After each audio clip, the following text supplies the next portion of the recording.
Bonjour et bienvenue chez DigiSchool, je suis Séverine Mazière, votre professeure de français et je vous propose aujourd'hui une leçon sur le mode infinitif. Quelques généralités donc sur l'infinitif.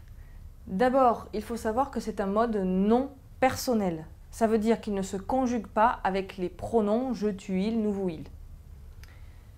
Ce mode va servir au classement des verbes dans le dictionnaire. Donc dans un dictionnaire, lorsque vous cherchez un verbe, vous le chercherez à l'infinitif. Et il va servir aussi au classement des trois groupes de la conjugaison. Premier groupe, deuxième groupe et troisième groupe.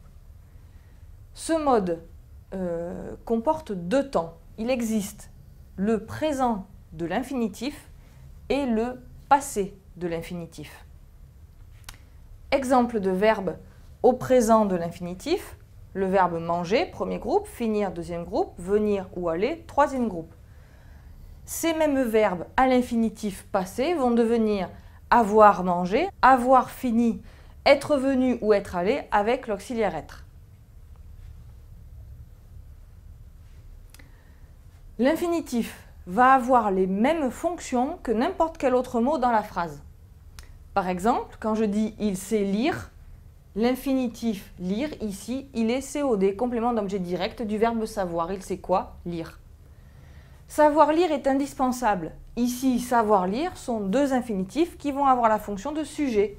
Qu'est-ce que c'est qui est indispensable? Savoir lire. L'infinitif peut aussi être employé comme un nom commun. Par exemple, son savoir est immense. Savoir est un verbe à l'infinitif. Ici, il a un déterminant devant, il est employé comme un nom commun.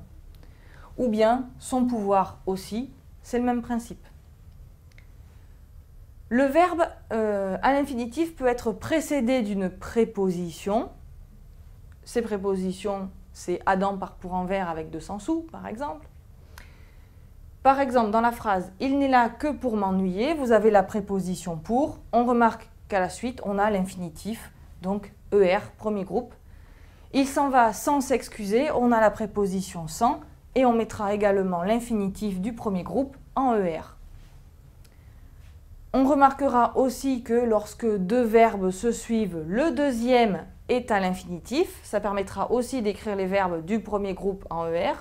Exemple, il voudrait aller en Afrique. Aller est à l'infinitif après le verbe vouloir. Voilà ce qui concerne quelques généralités sur l'infinitif.